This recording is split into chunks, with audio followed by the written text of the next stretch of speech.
Amipacho, I can't hear you. Ɔbenfo, we can't hear you.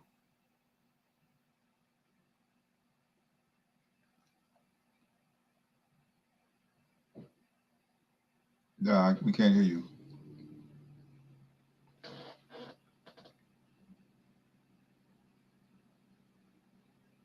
Debbie, still can't hear you.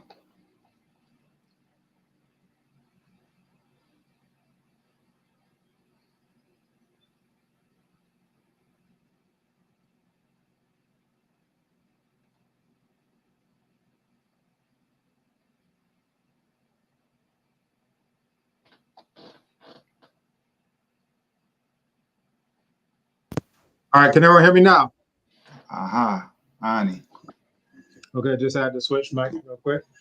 All right, everybody, Abibitumi This is Ɔbenfo Ọbádélé Kambon coming at you live from Abibitumi headquarters with another Blacktastic, Blacknificent, Blackrific Abibitumi Exclusive Seminar. And we are dealing with the topic of Office of the President officially endorses Decade of Our Repatriation. What is Decade of Our Repatriation? The door that is opening for you. And what do you stand to gain? That is what we are going to deal with today. And I am excited to also be joined by KOD, who is in the background. We'll bring him on in due time, but we'll go ahead and get started with our slideshow presentation. And this is going to be a black-citing year as we are generating buzz for the main announcement, which KOD says will be happening through the mouth of the President of Ghana, of all people, that is His Excellency John Dramani Mahama, at the Diaspora Summit towards the close of the year. So keep an eye out for that. But let me go ahead and share my slides. But before I do, I just want everybody to get a sense of how monumental this is. And I'm going to touch on this in my people were, seeing what was going on. It generated a lot of buzz. I saw a lot of information that was saying, it generated $1.9 billion and so forth and so on. And that's great. I was interviewed at the time by a young man named Wademaya. I said, it's a great initiative. I'm glad that people are interested in the continent. I'm glad that people, have their eyes on Ghana. People are interested in coming back. One thing that I mentioned was, I don't want people to just think it's about tourism. I want people to actually think that this is not just think, but for this to actually be a way for people to come home and repatriate. And basically what we have is a diaspora-led initiative where people are actually coming here and, what they're doing is plugging into the infrastructure. They're plugging into the structures. They're plugging into the means by which over the course of the years, all the way going back to 2015, that we're able to get citizenship, get people land, get people housing, get people cars, all of the things that they need, to actually come here and, put down their roots and spread their wings. Now, for those who aren't aware, a lot of this actually started with His Excellency John Dramani Mahama, and I'll give you a background of why this is near and dear to my heart, is that back in 2015, we had Founders Day, which is September 21st. And, at that, we had Commonwealth Hall. This is at University of Ghana. And the idea came up of, why do we have to wait for a whole nother year before we can come together and have such luminary speakers, think about what it is that we need to do as a people and so forth and so on. And, I raised my hand. I said, we don't have to wait for another year before we can come together like this. What we can do is we can actually have a series of meetings at African Studies, which is where I work. So from 2015, that was September 21st, starting October, we did it the last Sunday of the third Sunday of the month. We started having these periodic meetings. Now, let's give you just a little bit of background again before we go into the slideshow again. That, what ended up happening is the executive secretary to the president had a call from Dr. Hamid Maulana, who we may bring on a little bit later, that, he brought in his good friend, the executive secretary, Honourable Kwesi Kwate. Now, as the executive secretary to the president, what he was told at that meeting, and again, this was called the Ministry of the Future. I want people to get the name of that. And then also Dr. Hamid Maulana, who called him. We said, we contribute a lot, right? We said we contribute millions, if not billions, to the economy as diasporans who are here in Ghana, but what do we have to show? It was like, well, what is it that you all are interested in? We said we want citizenship. Imagine I build a multi-million-dollar factory, but because I'm not a citizen, my business partner says, okay, well, you're deported, right? This is my business now. Like this is not a way where we can actually have any type of stability. Well, guess what he did? He took that message back to His Excellency John Dramani Mahama. And, unfortunately, President John Dramani Mahama was voted out on December 7th of 2016. But on December 28th, and again, a little bit before that, he called all of us together. And what he told us on December 28th, he said that what I'm doing here, I'm not giving you anything. I'm restoring your birthright. And that's when I and many others got our citizenship. Now, I know you heard about citizenship, in 2019, year of return, 2022, 2024. All of these citizenship programs, they actually started with the president who is on seat right now, as they say here in Ghana, His Excellency John Dramani Mahama, and the Decade of Our Repatriation, as endorsed by, the office of the president. This is actually him coming back to the forefront of something that he started. Since then, we've seen that Sierra Leone is doing it, and I love it. We've seen that Guinea-Bissau is doing something similar, and I love it. We see that Burkina Faso is doing something similar. We see that Benin is doing something similar. But literally, all of this started out of a series of meetings where Black people were coming together to solve our own problems, and it got back to the president. So I just wanted to give people just a little bit of background. One, I want to give kudos to where they're due. I never heard anyone mention Dr. Hamed Maulana's name during the whole time that, all of these citizenship ceremonies were taking place. But he was the one who, again, called the executive secretary to the president. And again, I just want people to get that background before we go into what it is that we're dealing with now. So year of return is one thing, but return is different from repatriation. If you're returning, maybe you're returning for a party, then you'll go back. Maybe you're returning, to do a tour, and then you go back. But repatriation is very clear, right? And some people in the government were like, well, we don't know how Ghanaians feel about repatriation, this, that, and the third. But this is something that is actually destined for us to do. And I'm very, very proud to be a part of this. And for, again, KOD, right? As I call him fondly, as he calls himself, KOD, Kofi Ɔkyere Darko, the new director of Diaspora Affairs, Office of the President, for him to endorse this is monumental, not for me, not just for Ghana, but for all diasporans who are looking for a very clear road home. And we're going to go into the reasons why. So I'm going to now, again, switch over to my shared screen. So everyone, let me know if and when you can see this. All right. And I'm going to share my screen. All right, can everyone see the screen now? All right, blacktastic. Take off these, okay. So again, this brings us directly to the topic of today. And this is Office of the President, again, endorses Decade of Our Repatriation, AKA D.O.O.R, right? That acronym is intentional because what we're talking about, some people have heard of, the door of no return, right? And some of us decided, no, we're going to flip that on its head, and we're going to now call this the door of return, right? But now this is taking it to another step further. And I want you to just imagine this in your mind's eye, that anyone who comes back to Ghana, that they go on a spiritual pilgrimage where they go to places like the dungeon at Ogwa, right? What they now call Cape Coast. And what they do is that they make libation, and that's actually what we're going to do, before we move forward. But they make libation, and then they make this transition across the threshold in what is now no longer just a door of no return or even a door of return, but a door of repatriation. And again, before I go straight into my slides, let me not be remiss. I'm going to pause my sharing, and let me turn my attention to our ancestors, those who have made all of this happen in the first place. And if I may have permission from my elders, I would like to go ahead and get started with a libation. All right. So on that note, I'll do it in P. And, for some of us, we feel like it's very important for us to reclaim our own languages. And that's exactly what we're going to represent with this libation. All right. And I'll see in the chat, permission granted from several people who I know are definitely older than me. So I go. Amen. I go. Amen. I go. Amen. Otumfo already nyoko ponchira mponkwa chira osiro ma onsu. Yeah. Asase ya mpona ma asase odi mo san adwene de me fadwe. Yeah. Abosu ya so bodo so ti yintumi mo mini baako baako. Na so for baako de from ni na. Yeah. Na na brakwa da. Yeah. Adam ti aduma. Asidu bi aso Yeah. aso Yeah.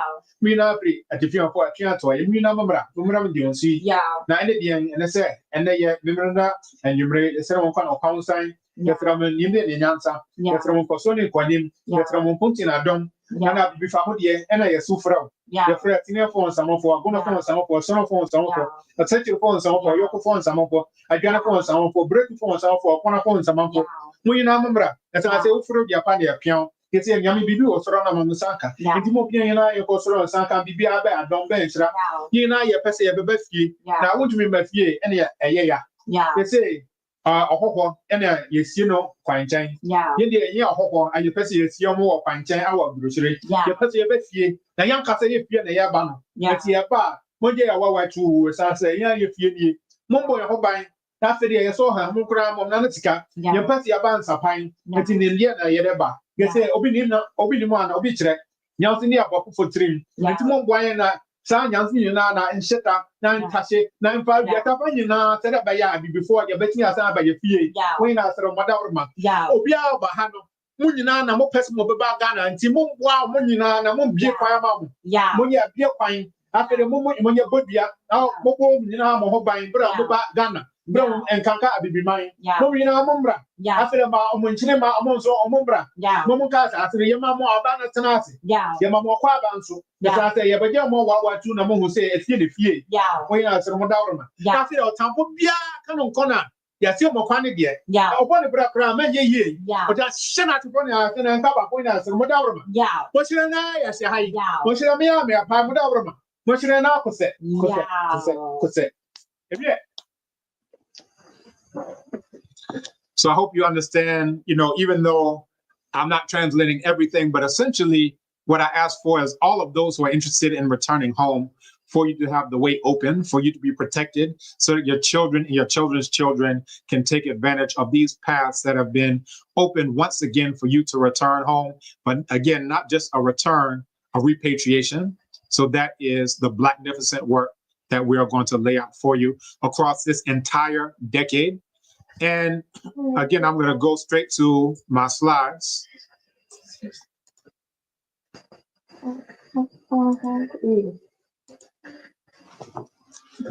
So again, it's very important that this is something that has come with the endorsement of the office of the president, right? And what's even more important is what you stand to gain. So we asked the question, what does it mean when the highest office in the land officially endorses Repatriate to Ghana's forthcoming Decade of Our Repatriation initiative? And again, we'll bring on from the Director of Diaspora Affairs, Office of the President, Honourable Kofi Ɔkyere. And we're going to explore these implications. What are the implications in terms of citizenship, in terms of policy, in terms of land acquisition, in terms of the future of repatriation. And again, this is going to strengthen your path home, and it's going to help you to win big. And what you see in that image is myself standing with my family and Honourable Kofi Ɔkyere, the man who had the vision in order to bring this into fruition. And we're going to really make this a blacktastic experience for you all. So again, this is an Abibitumi Exclusive Seminar presented by myself and Honourable Kofi Ɔkyere, and we'll bring him on in just a minute. I want to go through a few of the slides and then turn my attention to him, and then others who have major projects that were outdoor on Tuesday that are associated with the Decade of Our Repatriation. So what is the problem, right? The problem is that we really want people to move beyond symbolism, right, towards structure and substance. And again, the year of return was a powerful start, right? But many still lack clear pathways in terms of how are they going to stay, right? You had a lot of people who are coming, they would be here for 2 weeks in December, they may be enjoying themselves, but they themselves are not clear in terms of, all right, well, if I'm interested in land, how does that happen? If I'm interested in citizenship, how does that happen? Now, there are, various people who are doing all types of initiatives. I know people who are conducting tours, so forth and so on. Ourselves with the Sankofa Journey, sankofajourney.com. We've been doing tours to Ghana, or journeys rather, to Ghana for 27 years.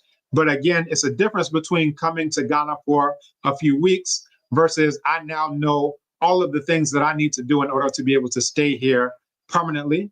And again, there was limited infrastructure. And we're talking about, especially in 2015, 2016, and so forth and so on, where it came to long-term repatriation and reintegration, right? And essentially, and I know that this is kind of on a webinar format, but when I say decade, I want you to say of our repatriation. So wherever you are, even if you're not going to get off mute and get on the mic, when I say decade, I'm going to hear you no matter where you are. And for you to say of our repatriation. Decade. Of our repatriation. Decade. Of our repatriation. Decade. Of our repatriation. Open the door, right? Y'all may remember I came in the door. I said it before. Well, this is what we're doing right now. So again, we have a need for a unified, legitimate framework backed by governmental support. And this is what we have right now. And again, there was a lot of confusion at that time. Again, we're looking at, 2019, thereabout, year of return, because you had scattered information and unvetted providers. So you had all types of, people who are just like, you know what, I'm going to help people repatriate. They themselves may not have even, come to Ghana before, but, they want to help others repatriate. And the spirit of it, even people are coming from the place with, their heart in the right place, that you had a lot of people who didn't necessarily have the information. And a couple of years ago, I gave a talk with this brother named Ɔbenfo, where, again, I mentioned some of these issues. And it also just this idea of 400 years. So I ended up writing an article as well about how, enslavement definitely started before 400 years. But again, because there was scattered information and some people didn't have, let's say a dedicated lead from scholars and so forth who were able to set the record straight, you had a lot of people who were a bit confused about some of these points. And I'll give you examples, right? So if you look at, official sites, they were talking about 400 years since the first enslaved Africans arrived in the USA. And I was like, well, again, there were people in what would eventually become the USA, before that. And matter of fact, next year is going to mark 500 years since those people were taken, kidnapped, and taken to what would eventually become the USA. I'll go into a little bit of that. You see other sites that were out there that were talking about 400 years of the abolition of transatlantic slave trade. So you have some people who were thinking, oh, slavery was abolished 400 years ago. So some people thought it started 400 years ago. Other people thought it, ended, 400 years ago. But again, this is the reason why we actually need, that level of coordination where everybody is clear that there is an education focus in terms of things that people didn't know historically and how that's going to form today, right? Again, you see all types of, official sites talking about 400 years of the first enslaved Africans' arrival in the U.S. in 1619. And again, those were not the first ones to arrive in what would eventually become the U.S., and we'll look at that. Again, they talked about the first slave ship docked on U.S. soil, increasing tourism, investments, and so forth. And, it brought up a lot of questions. All right, well, are we aiming for historical accuracy? Are we aiming to increase tourism investments? And again, those don't have to be mutually exclusive. There's nothing wrong with, there are entire countries that built their backbone, Dubai, you name it, on tourism and so forth and so on. So it's not to knock tourism, but just to make sure that we're all on the same page. You see official website talking about Jamestown was a center of tourism in Ghana, as it had the lighthouse and the Jamestown fort, through which the first slave ship took off to Jamestown, Virginia. Now, again, that 1619 ship didn't take off from Jamestown fort. It actually took off from Luanda in what's now modern-day Angola, and it didn't disembark at Jamestown, Virginia. It actually disembarked at Point Comfort. So these are the types of things that, when I wrote the article, the point was we need to set the record straight, because you have people who everybody's going to look to and think that this is accurate information, and, they're not going to be operating on the best research and scholarship. Again, 400 years, Jamestown, Virginia. Again, that was Point Comfort. Year of return stolen from Africa 400 years ago, 400th anniversary. Congressional caucus leaders, 400th anniversary of the first enslaved Africans. And again, this was part of the tourism. When you looked at this was from the Ministry of Finance, right? And they were talking about to commemorate the 400 years of slavery. And when people heard that, they were thinking, oh, slavery, there was no slavery before 400 years ago. And they were tying it to a lot of biblical things and, Jewish folklore and so forth and so on. But again, they wanted to promote heritage tourism. I don't have a problem with promoting heritage tourism. But one, I do want things to be based on accurate information. I want people to not just have tourism, but the tourism should lead somewhere. And that's where the Decade of Our Repatriation, takes over. And I want us to look at this because one thing that when we're even looking at 1619 is based on the U.S., but we know that enslavement was happening, one, in what would eventually become U.S. soil before 1619, because that's documented, but then also was happening in places like Brazil, right? There are more Black people in Brazil than there are in the U.S., right? Places like Cuba, there, places like Mexico, Guyana, all of these places. So we wanted to look at key events in diaspora history in years ending in 26, right? Because again, we're looking at the president of Ghana to announce it towards the end of this year. So this year is really about creating a buzz. And then next year is about launching it in full force, right? So this is the very first event in terms of getting that buzz going. Very good. So Decade of Our Repatriation. Decade of Our Repatriation. Decade of Our Repatriation. So what are we looking at? We are looking at 1526, and that is going to be 500 years next year. So unfortunately, there's no biblical tie-in. There's no, let my people go, Hebrew Exodus, or any, so-called Jewish folklore. But here you have actually historic documentation, and you actually have the maps. And let me just read this out. I'll highlight this part in red. But in 1526, Lucas Vasquez de Ayllon of Spain, with a large number of colonists and enslaved Black people, they like to use the term slaves, established the colony of San Miguel de Guadalupe.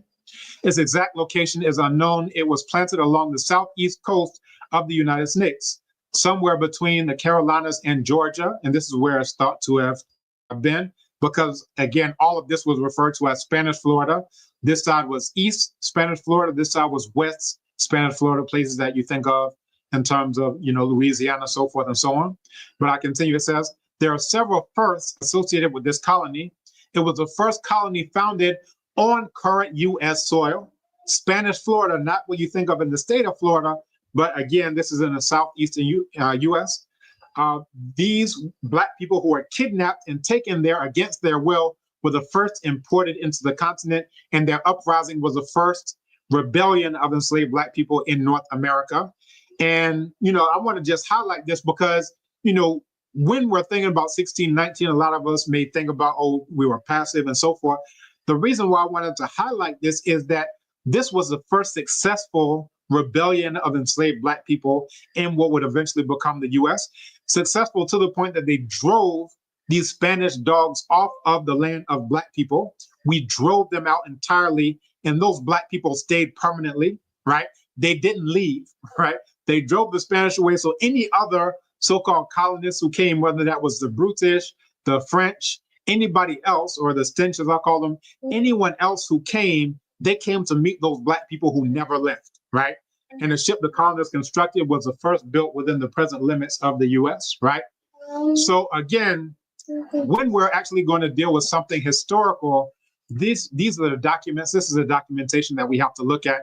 And next year, as we are launching this Decade of Our Repatriation, and when I say Decade of Our Repatriation, we're looking at 500 years, right? And again, it was happening. We actually have to start when we're dealing with transatlantic enslavement in 1441. Recently, I gave a talk on that, but we'll deal with that in turn. Other notable things in the year of 26, right? 1526, you had letter of Nzinga Mbemba, also known as Afonso I, to João of Portugal. So he protested Portuguese enslavement of his people in a letter to King João III of Portugal. And he wrote, and I quote, he says, as soon as they are taken by the white men, they are immediately ironed and branded with fire.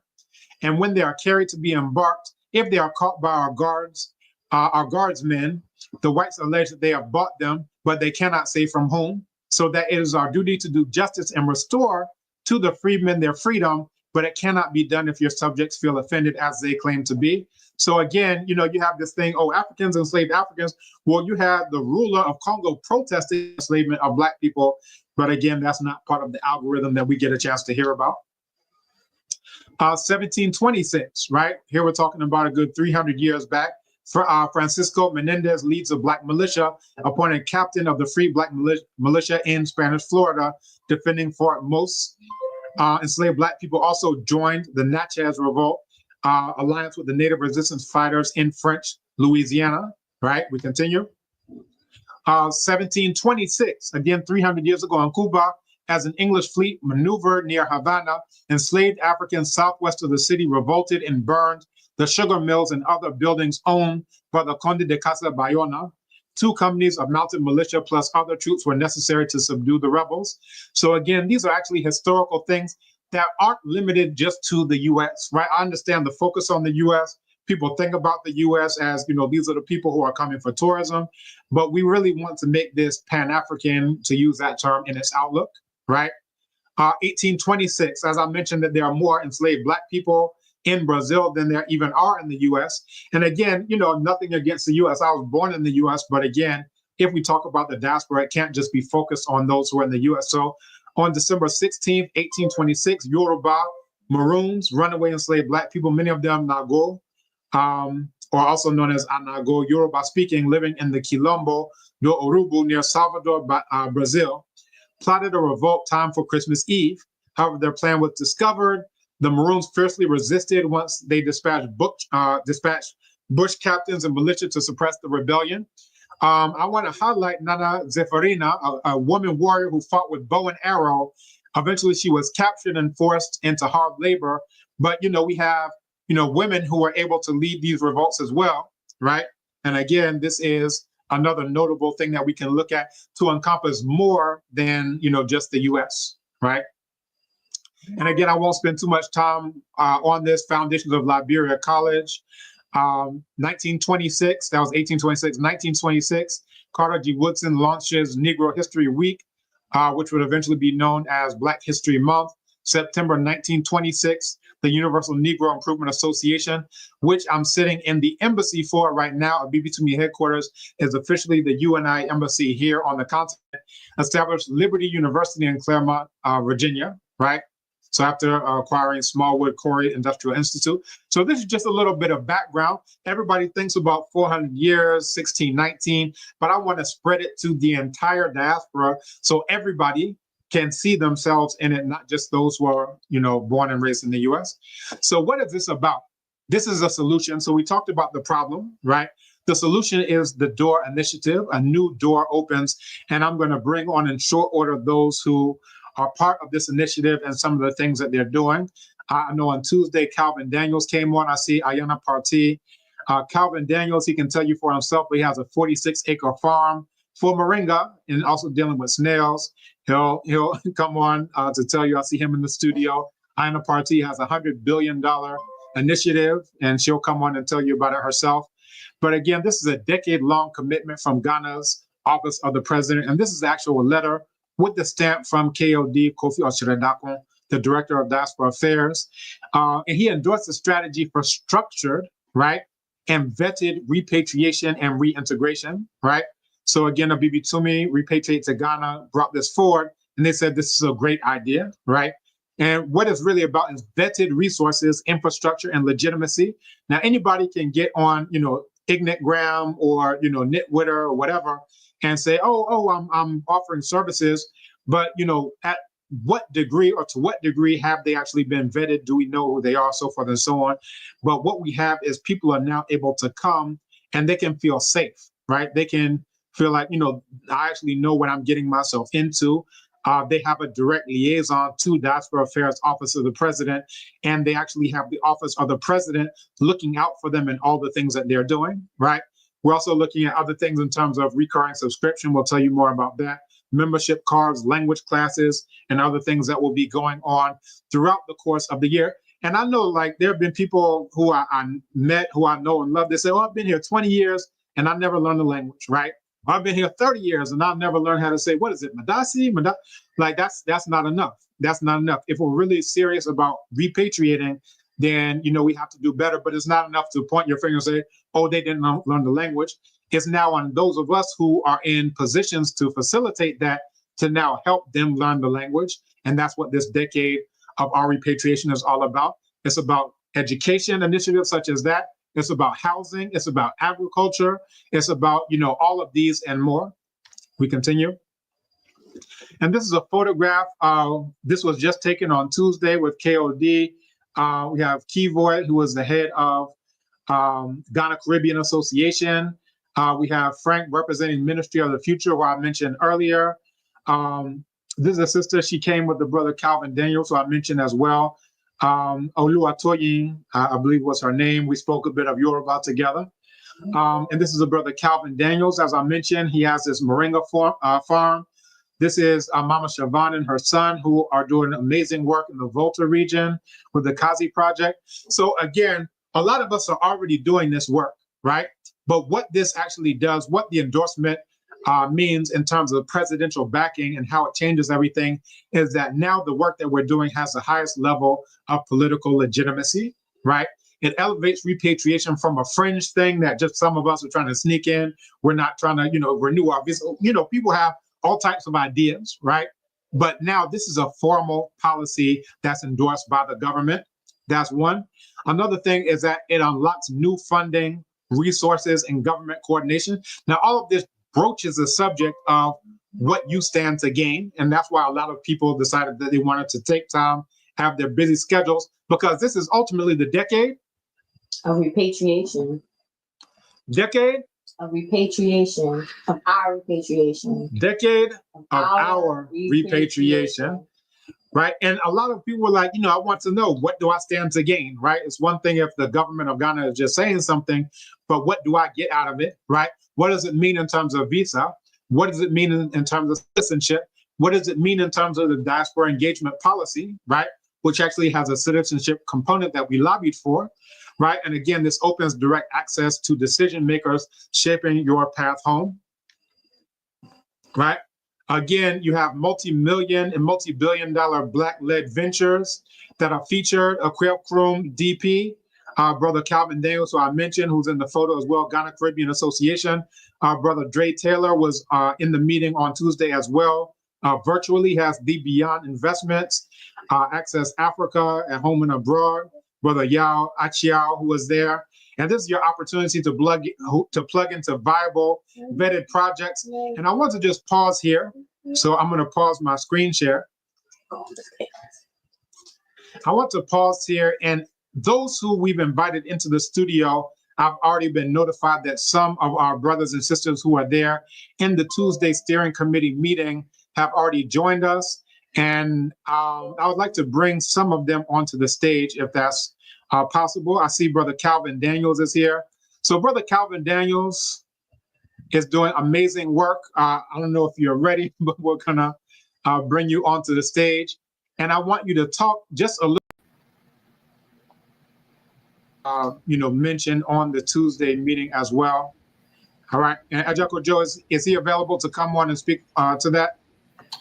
Looks like he's not available. Looks like he's having connection issues, so I'll bring him back on once he's available. Okay, no problem, no problem. And that's understandable. Do we have any others? Ayana Parti, are you still in? I saw you in the chat a minute ago. If not, I can finish the presentation and come back around to you. And I did see a message from Ayana from New York.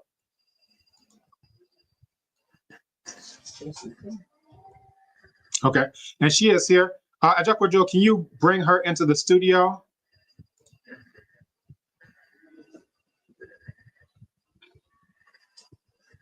And again, this is amazing work that she's doing. She can say it better than I can, but a very amazing project that, well, let me let her speak for herself. I invited her to the studio. So if you get an invite to the studio, just go ahead and click the link and you'll be able to join and we'll bring you on camera. All right, Blacktastic. Okay, so in that case, as we are waiting for her to join us in the studio, live and in full effect, I can continue with the presentation. And Darko, just let me know when she arrives in the studio.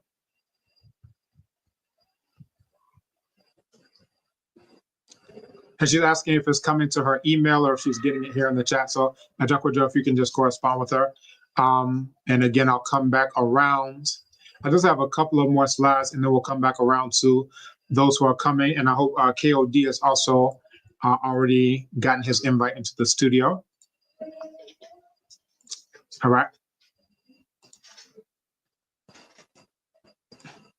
And again, as mentioned, this is your opportunity to plug into viable vetted projects. And that's really the thing, that once you know that these are projects that are being endorsed under the banner of Decade of Our Repatriation, or let's say you yourself have a project that you're doing in Ghana and that you think is something that you would like to see under the banner of, Decade of Our Repatriation, what you can do is reach out to us and we'll give you our contact information, as well. But you can reach out to us and all of these will be featured on the website. We're going to share the site also before we close as well, but it's decadeofourrepatriation.com. So let's continue. Right. And again, what this is about is a track record of results, proven success from vision to reality. And this is actually an image of the Abibitumi conference on Black Power, where we brought in, this is the first one. This is, we have the third one coming up this year, but this is the first one that we had 2 years ago, 2023, where, this initiative is being led by Ghanaian citizenship pioneers. A lot of people are talking about citizenship, not just in Ghana, but, Ghana and beyond. So this is Blacktastic, that those who are, your voice at the table are the ones who are leading this initiative, right? Black Power conferences, things along those lines, dealing with education, economics, empowerment, or Black Powerment, as I like to call it, repatriatetogana.com. Anytime people ask me, what do we do with repatriation, I'll tell everyone, just go to the testimonials, right? Before you do anything, before you do, check anything out, check the testimonials, because all of these are people who we've helped to get citizenship, who we've helped to get land, who we've helped to build their dream houses, repatriate their parents, their children, and so forth and so on. And there's no proof like social proof. You can say, well, Ɔbenfo is a professor. Well, that doesn't mean anything. What's his track record? People can say, oh, he's a traditional ruler. Well, that doesn't mean anything either. What's his track record in terms of actually helping real life Black people come home and not just return, enjoy this new decade of our repatriation. Decade of our repatriation. Decade of our repatriation. And again, it's about land, logistics, and legal navigation and more. So this is the main thing, right? This is the main thing. So this is a snippet of what you stand to gain. And, we mentioned this in some of the literature that we shared prior, but basically we're trying to move beyond cash grab tourism, right? Some people are like, they just want us to, be a tourist and, get money and now go back home, right? But what we're doing now is we're making sure that the government, and it's really in their own interest, nobody has to twist their arm about this, but to make sure that the government is assisting in legitimate reintegration. And what you see at the top right are some of our Repatriate to Ghana clients. We have both the oldest person to get his citizenship, and last year's 524, and the youngest person to get his citizenship, and that 524 at 81 and 18 years old, right? And again, what you stand to gain, you stand to gain a decade-long commitment to ensure your successful transition. This means that, even with a change of government, that they're still committed to this decade of our repatriation. This means that even, if the new president comes on, let's say the vice president of the NDC, Prof. Jane Nana Apoko-Agyeman, if she becomes the president, she already is aware and has already been pushing for this decade of our repatriation. So this means that you can actually have the comfort and the stability to know that whatever happens in Ghana, that the government is backing you throughout this entire decade. Now, what does that give you but peace of mind, right? Again, strategic insight into repatriation policies and plans, right? And what we found, and I'll give an example of this, when we first looked at, in 2015, we were invited to the Ministry of Foreign Affairs and Regional Integration, myself, several other stakeholders. And when we read the diaspora engagement policy in its draft stage at that point, the only thing that mentioned the historical diaspora, which is us, was, you can come to Pan-Afrikan, you can come to Emancipation Day so that you can get in touch with your roots. And all of us were looking like, well, what about citizenship, right? And, basically, when it's not those in that diaspora as constituents who are part of, that decision-making body, and I have to give them kudos for, bringing us on board first with calling us to the Ministry of Foreign Affairs and Regional Integration, and then second, actually taking our input into account, right? But again, it's very good to be at the table so that from the outset, everybody knows what your views are. What is it that you want? If there's a policy that's intended for anybody from the diaspora, well, you should definitely have diasporans at the table who are part of that decision-making process. Now, this is a big one. A clear escape route off of plantation Trump, or chump as I call them, and anti-Black systems. Are any of you aware of what's going on in places like the United Snakes of a Murderer? Has anyone heard of, and this isn't a new thing, I can go all the way, I can go back to Oscar Grant, right? I can go back to Amadou Diallo. I can go, down a list, an infinite list, right? Sandra Bland. I can go, Laquan McDonald. I can go down an infinite list. But the climate that's going on in places like the U.S., in places like Brazil, right? The police will go into the favelas and use machine guns to start shooting down Black people. And they'll say, oh, they were all drug dealers anyway. This is going on because, as our ancestors told us, until this place that they now refer to as Africa, which I call Abibitumi, the land of Black people, that until this is a world power, no Black person anywhere in the world will be respected. Again, until this land is a world power, none of us, no matter where we go, will ever be respected. So what does this mean? It means that when you repatriate, this isn't just your own, oh, well, let me escape. This is actually you coming to build. And you're building this land to be a world power so it can not only stand up to, but actually defeat our enemies, right? So this is a very major thing because, again, if some of us are here and we're able to live in peace, right? Some of us are here. And I remember one day, this is just a sidebar, my son was playing with a toy gun and it dawned on me that he doesn't have to be like Tamir Rice, right? Where the police see him playing with a toy gun, and what do? They roll up and shoot him. I don't want people to, come away from this in fear, but ultimately this is the situation in which many of us find ourselves, but that ain't living. Marvin Gaye told us this ain't living, right? However, look at the smiles on the faces of all of those who are here. Imagine if you are on a plantation and you got your freedom papers. That is the feeling that all of these Repatriate to Ghana clients got when they got their citizenship. So that's a big one. Again, so we have yes. Nana Kofi is here. It looks like he has a time. So I wanted to bring him on when we get a chance. Yeah, so let me pause. Actually, let me pause on that note. We just have like maybe 2-3 more slides, but let me stop my share and I'll come back around because it's very important that we give honor and respect to those of us who are here live and in person. So let's go.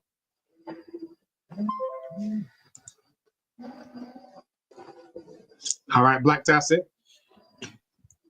And we're gonna make this, let's say, even a round table. So I see Ayana here from Akriakrom. Before you come on, let me just get a couple of words from Honourable Kofi Ɔkyere Darko, and then we'll come around to the Black Amazing, Blacktastic, Blackerific, and Blacknificent Akriakrom Development Project. So we'll come right back around to you.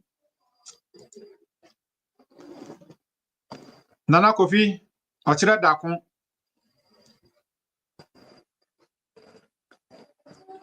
Are you able to come off mute? We're trying to ask him to unmute. All right. All right, we may have to come back around to him. No problem, right? So I want to, even as we're waiting for him to come on, we can come back to Ayana. I see Ayana is ready and she is raring to go like she is about to be in a foot race. and cross the finish line, 100-meter dash. But before I do, let me just mention a bit. So Honourable Kofi Ɔkyere Darko is the head of Diaspora Affairs, Office of the President. He is a fashion entrepreneur. He has 1957 fashion line. He has brought on many different events, and he's a visionary in terms of forward thinking. I'm not just saying that because he endorsed Decade of Our Repatriation, but that's an example of how he's a visionary. So I'll come back on and give him a more thorough introduction, but I just want everyone to know who will be joining us on stage. So we're going to come back around to my sister from another mister, Ayana Party, whose entire life is about development and projects and building. So Blacktastic, Ayana, over to you. Welcome to the Decade of Our Repatriation. That's right. Do you want me to talk about the project now, or we're going to come back around to it? Yes. If you can talk about the project, it can be very succinct. If you have anything to share, the images, the website, all of these things, but just let people know the scale of it, because, a lot of people don't think that we can do things big. Oh, if it's Black people, they must have a $2,000 town that they're putting together. And they even think about million with an M, but here we're talking about billion with a B. So let you just go into what it's all about. Okay, thank you. I want you all to imagine for a second a city powered entirely by clean, renewable energy. Its skyline defined by cutting-edge laboratories, teaching hospitals, smart universities, and innovation hubs. A place where culture meets quantum computing, where science, sustainability, and heritage live side by side. I'm not describing Brennanzana, the capital city of Wakanda. What I'm talking about is real. I'm describing what is already under development, and it's not in a movie, it's in the heart of the Ashanti region. It's called Kulakrum, Africa's first zero carbon footprint city. We have over 250,000 acres of possibility, powered by solar, geothermal energy, and other renewable energies. We're going to build smart homes, data highways, green infrastructure, and even underground transit. But this isn't just a city, it's a platform for economic rebirth, cultural restoration, and global exchange. With the endorsement of the Office of the President of Ghana, the Decade of Our Repatriation is not just a program, it's a national priority, and Kulakrum is here for it. The budget for this project, the overall budget for this project is around $100 billion, and we have the financing all ready for it. But we need the diaspora. We're building a full cycle ecosystem to incubate brands and companies from across the diaspora and the continent to test, manufacture, certify, and distribute products on an international market. Picture this: a beauty brand rooted in African botanicals, ingredients grown in vertical farms and regenerative orchards, moringa, shea, boab, hibiscus, tested in university-backed R&D labs, packaged in sustainable materials, certified green by our zero emissions tech campus, and shipped globally through our logistics and international airport, which will all be built into the city. Or textiles, cotton, hemp, indigo, grown in urban forests, processed on site and turned into fashion-forward designs, distributed through your own digital storefront. This is not a theory. This is infrastructure plus innovation plus intention, and it's happening right now. We're working with economists to finalize a financial model that makes this accessible to everybody. And it's our goal. We're not sure exactly how it will be structured yet, but it's our goal to offer business loans to brands with a solid pitch, particularly those that align with our farm to factory distribution model. But here's the real secret. We're not just building facilities, we're building an entire city. a city that will need workers, doctors, engineers, chefs, architects, coders, artists. We're calling in talent from the diaspora, all over the diaspora, Ghana and the continent, to build a living, breathing ecosystem of culture and commerce. And to make it sustainable, we need the diaspora to participate. We need the businesses, the entrepreneurs, the creatives who will make Akuaprom a global supplier of African excellence. As an entrepreneur or a creative, you gain access to land, infrastructure, markets, potential access to capital, but overall access to purpose, rebuilding our culture in a sustainable and marketable ecosystem, zero carbon footprint, zero waste, energy producing ecosystem. We have the chance to build something that will outlive all of us, something that my children and grandchildren and their children will inherit with pride. It's not just a city. This is our return home. This is our Renaissance. This is our Wakanda made real. We need people to pitch their ideas to us to build your legacy. The gate is wide open, and we're ready for the decade of our repatriation. I will share my website in the chat, and if you have any questions, just reach out to me. All right, Blacktastic. Ayana, I see all of the people who are in the chat, talking about the grand scale. And again, this is a $100 billion city. So in the meeting that we had with the vice president's son was there and was like, well, there's been a lot of talk about a new capital of Ghana. And the idea, they said, well, this would be a great capital of Ghana, right? The same way Abuja became the political capital, while Lagos was the economic capital, that we could have a very similar thing in terms of Akuaprom. So thank you very much, Ayana, for sharing. Here you see the website as well.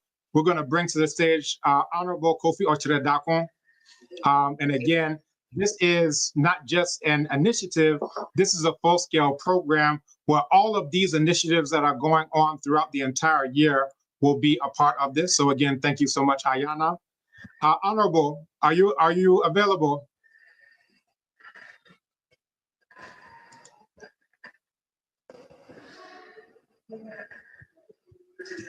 Honourable Kofi Ɔkyere. Good evening to you and all our family members over here. Thank you. Good evening. Blacktastic to have you with us. I hope I'm.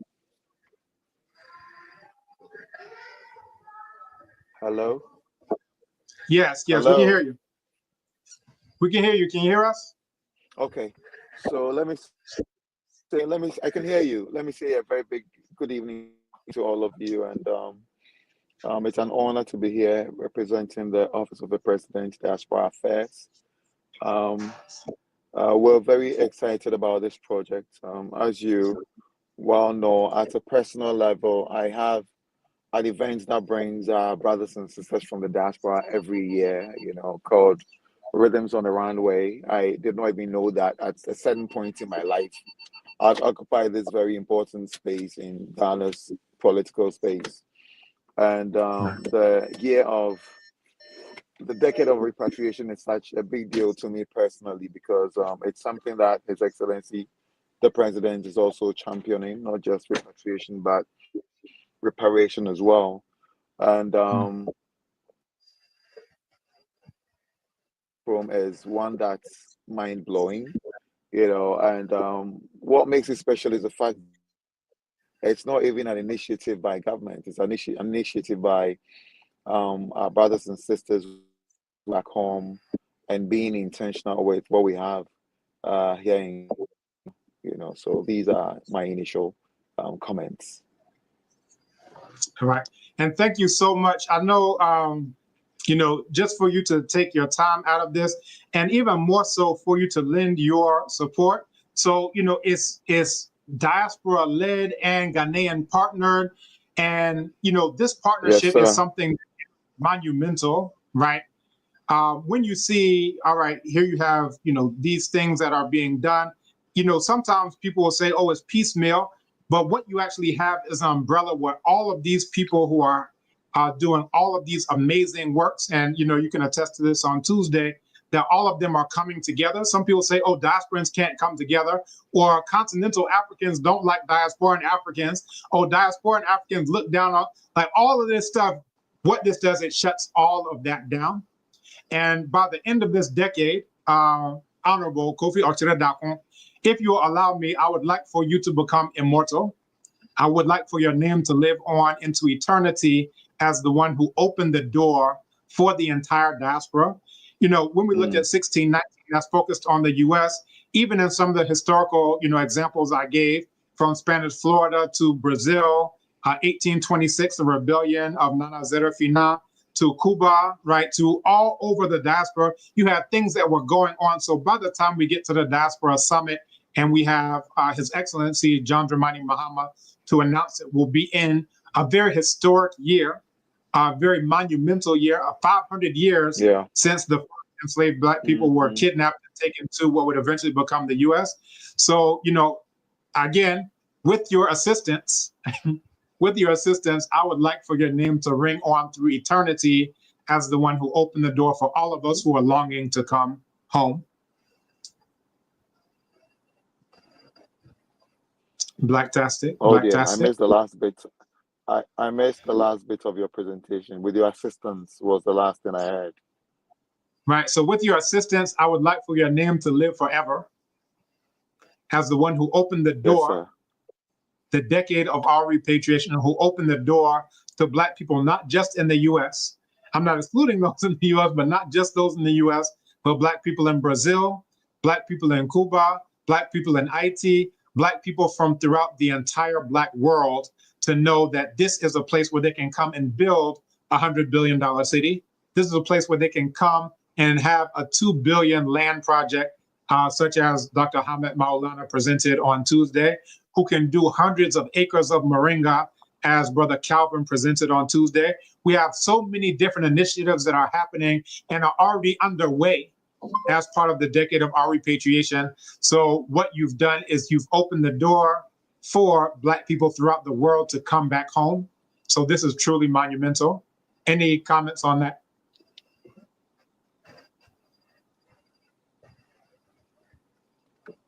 For me, what makes this special is the fact that right from independence, we had all the greats like Muhammad Ali, Malcolm X, and all these brothers and sisters coming back home to Ghana. But then I think we're being more intentional this time, and that's just the way forward. This needs to happen in our lifetime, and let's just push all the way to make sure it happens.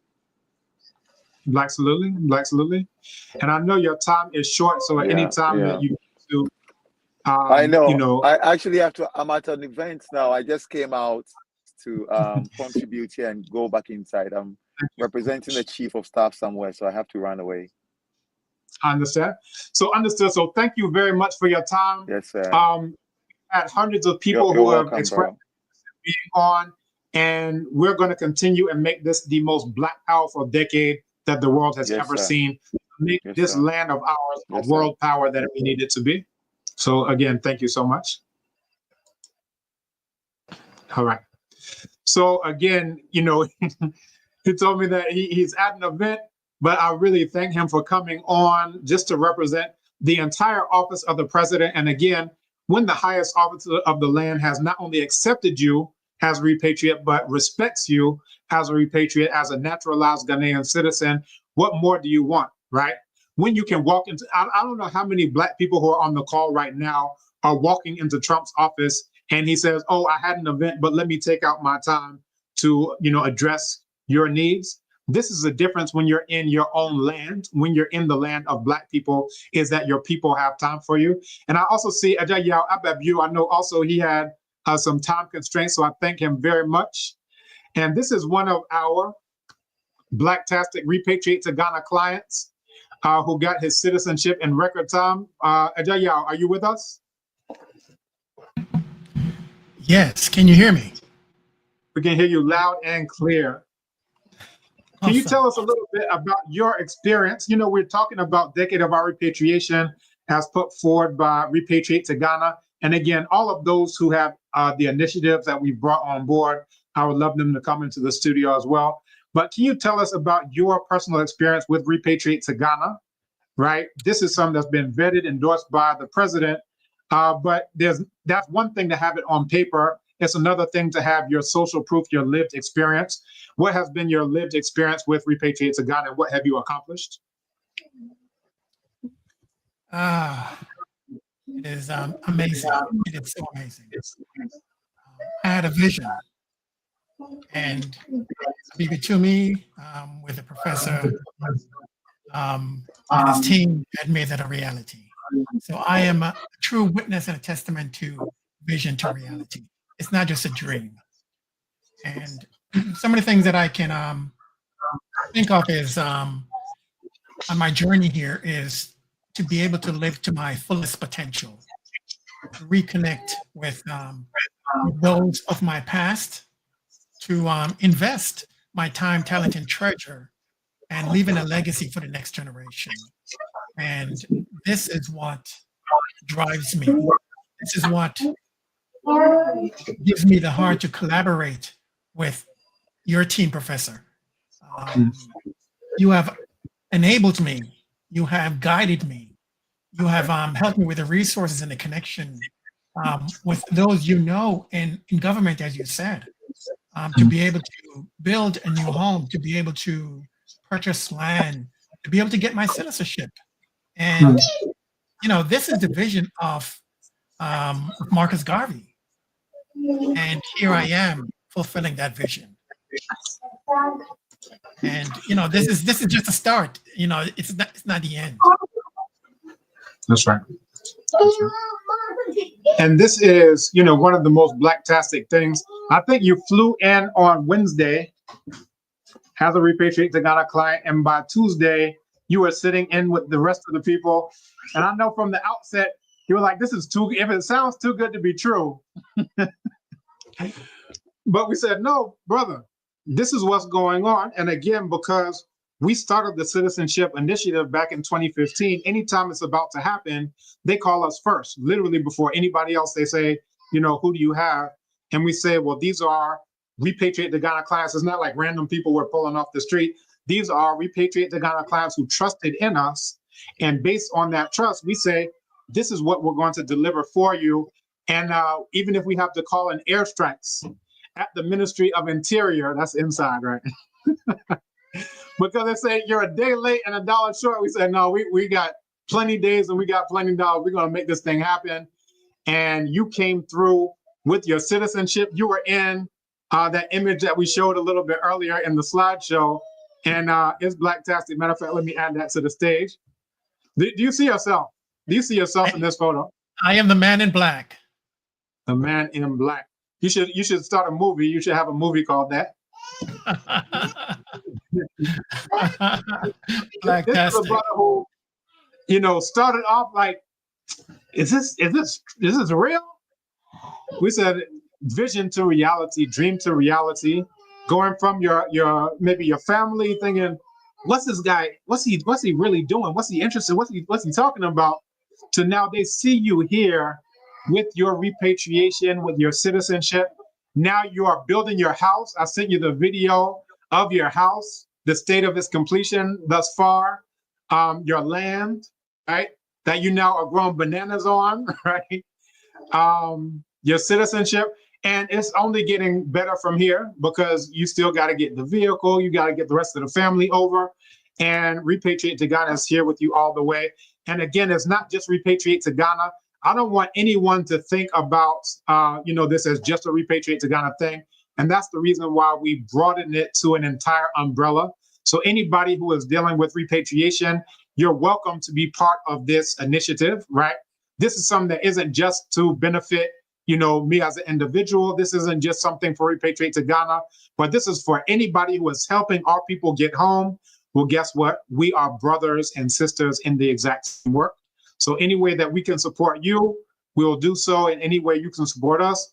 I know that you will do so. And this is how we actually are able to turn our attention to what we really need to do, which is, deal with the real enemies we have in the world. And everybody talks about unity. Everybody gives lectures about unity, but this is what it looks like. Yeah. This is exactly what it looks like, what you see on screen right now. And I see. May I share one other thing, my brother? Yes. So the home which I'm building, it is more than just a one-family home.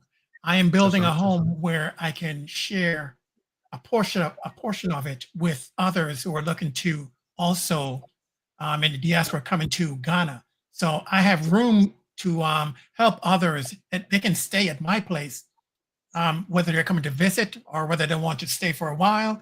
They can stay at my place and have a place of their own. And so they don't have to worry about having a place to come to. So I'm available for that because I want to reach back and help others the way you have helped me. That's right.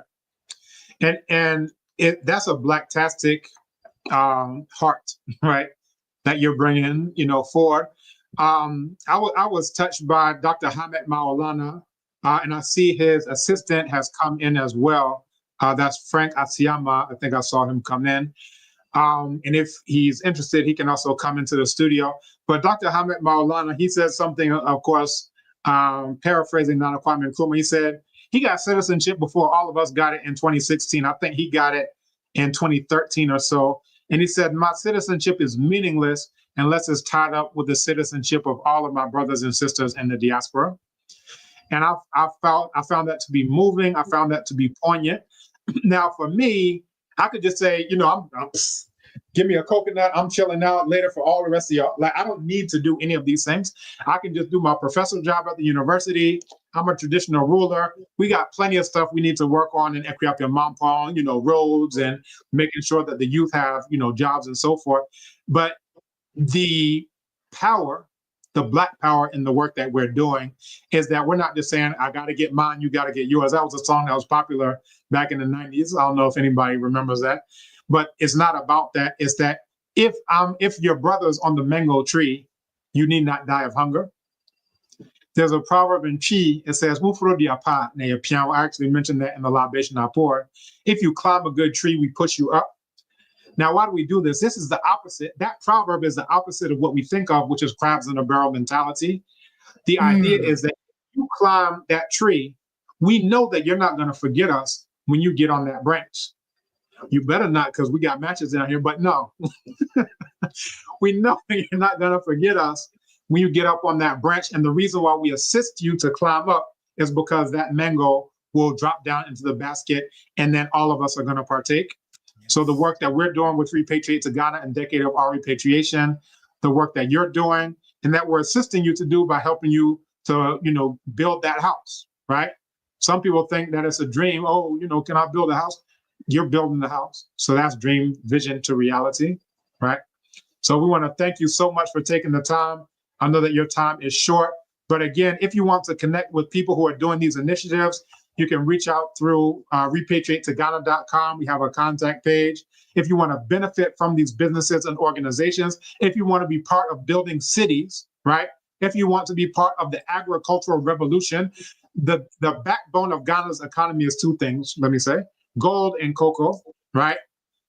Moringa is the new cocoa. If no one has told you, I'm telling you today, Moringa is the new cocoa. If you want to be part of Brother Calvin Daniels' Moringa Farm, which I personally believe in it so much, I invested. I put my money where my liberation is, right? I did too. So there you go. You see? That was actually, that's reciprocity, because you actually let me know about Brother Calvin Daniels. He came to the reception we held for the President General of the UNIA, who is right here, right? Talk about full circle. He came there, and since then, he just reached out to me, said he wants me to, in July, bring university students from the agriculture section all the way to his farm. And we said, we're going to make that happen, right? So if nobody knows that Moringa is the new cocoa, you better know. And Brother Calvin Daniels is spearheading that push, right? And I saw another question somebody else was asking, is this something that is going to wrap up, at the end of President Mahama's term? No, it will not. This is why it's a decade of repatriation.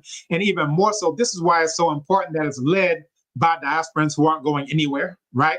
It's important for us to get that endorsement from, the office of the president. But a lot of us were doing this work before the office of the president, realized that they should spotlight the work that we're doing. And that means that this is an initiative that's being pushed forward during the term of His Excellency John Dramani Mahama, but it is without a doubt going on. We know that the MPP, who did 3 citizenship ceremonies, well, 3.5 if you count the 2025 one, is still on board with citizenship in the Decade of Our Repatriation. And then we also know that the ND, who also did the original citizenship and will be doing another one again, that they're also on board with our repatriation. So no matter which party is in power, even more so because we're the ones who are leading it, it's really up to us. It only dies if diasporans decide that they want to stay on the plantation, right? But as long as we want to come home, this initiative stays for this entire decade, guaranteed. We're not going back. We're not going back. We're not going back. Our reaching back is digital, right? Now, Harriet Tubman went back to the plantation. Our reaching back is what we're doing right now. So again, if you want your businesses to be among those, you need to register on the repatriation, and then also you need to register on repatriateghana.com, right? And I see Deb Carson is saying that she is ready to get her citizenship, and we are ready to help you get it. So we continue.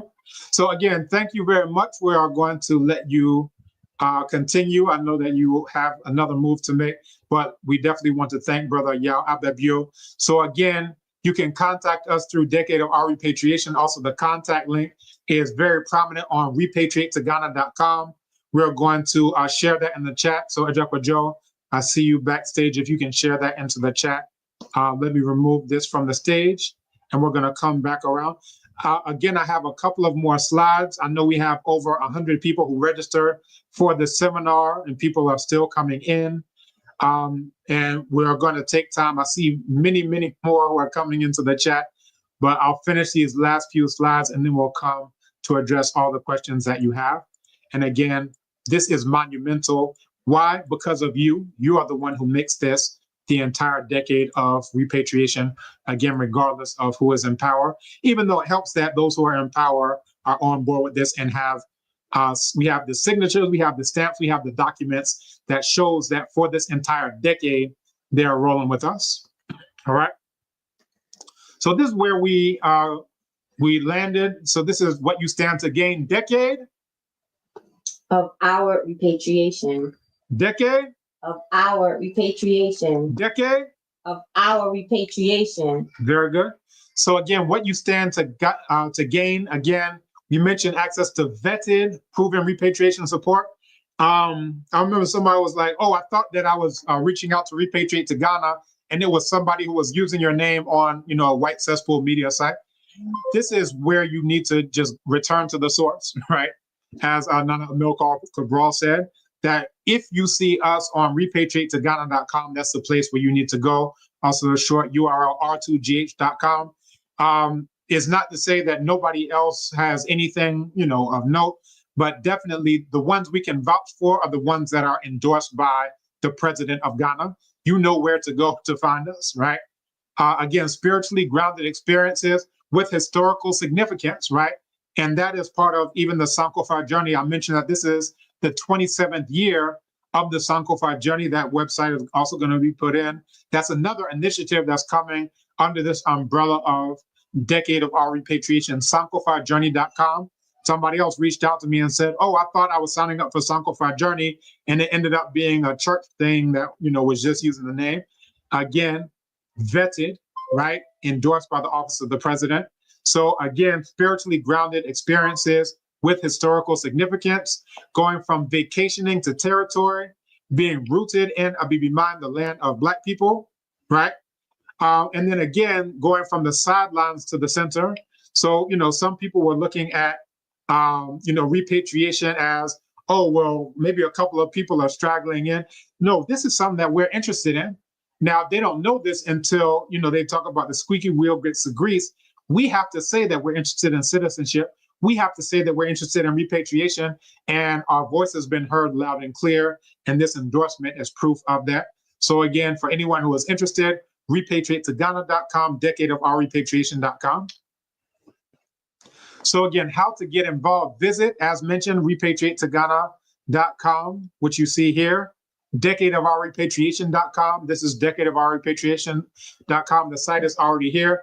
We have a logo, but one thing that we wanted to do, even to build more engagement, is to open up the door, no pun intended, to all digital visual artists to do a logo specifically for the launch. So when the president of Ghana is going to launch this officially, we're planning on having a more blacktacular logo, and that will be unveiled. So we're going to give you more information about that contest that's going to be coming out. And anyone from the continent, from the diaspora, is eligible to, give their input into that as well. For those who are interested in actually repatriating, the best thing for you to do is sign up at our short URL, r2gh.com/quiz, right? This is your repatriation readiness quiz. So again, r2gh.com/quiz. You want to know what are the next steps. Oh, everything that I heard was inspiring. They had somebody from the president's office come in. You have people who are doing billion-dollar projects, multi-billion-dollar projects. All that's inspiring. What do I do? Again, visit decadeofourrepatriation.com. Right now, all of you are online. You can do that. You can open up another tab. And then again, if you actually are ready to come home, right? I was about to say, take that step. This isn't a step. Come home. Then r2gh.com/quiz. And again, we invite all of you to join the movement, to learn, to plug in, to invest, to repatriate. If you want to invest and actually get a dividend, where you actually get paid back for what you invest in Ghana, then this is what you need to do immediately. If you actually want to learn more, plug in, be part of these monthly sessions that we'll be launching under the Decade of Our Repatriation, then that is what you can do. So this is, again, the final call to action. Your door is open. Repatriation is no longer a dream. It's a structured, government-endorsed reality. The future of Black power is in our hands, right? Again, someone was asking, will it last the whole decade? As long as all of us who are here are alive a decade from now, we guarantee it will last for the whole decade, even with the support that we've already gotten from the government. Even after the end of this term, we are the ones who are leading it, right? And I think that's the major difference between even this one and other initiatives where, the government of Ghana wants to promote tourism. They have whatever it is that they want to do. This is the one where everything is in our hands. So open your door, Decade of Our Repatriation. Step into destiny through decadeofourrepatriation.com, repatriatetogana.com, r2gh.com. And again, if you want to connect with any of our additional partners, again, we have an entire steering committee of some of those who are doing the most amazing work here on the continent, here in Ghana specifically. Again, go to repatriatetogana.com. You can hit us up through the contact link. So in conclusion, Dwa Medamwase Jerengenjef, Eshepuko, Asante Sana, Matondo Mamingi. Appreciate y'all. Muito obrigado.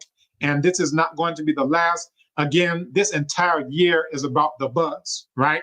So, when we saw that over 100 people registered for this, we were ecstatic. But this is just the start. By the time we get to 2026, we're expecting thousands and thousands of people to be on these calls. And even more than being on a call and, keyboarding and whatever, we're anticipating thousands and thousands to actually repatriate successfully, right? We don't want you going on YouTube. Oh, it wasn't. No. When you come through those who are vetted, all of your stories are success stories. The only non-success stories, I tried to figure it out myself, or I went to somebody because, they didn't have a track record, but they sounded cute on YouTube. Those are the reasons why people are not successfully repatriating.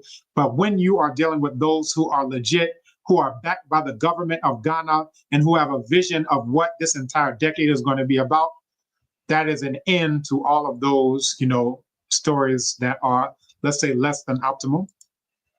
All right. So again, we have quite a few questions that are coming on. And then anyone else who wants to join us in the studio, yes, you can definitely do so. So I see I'd be interested in what the Office of the President will do in relation to educating Ghanaians about their brothers and sisters who are returning / repatriating. There needs to be a public announcement using various media. And I'm in full agreement. I actually had this conversation,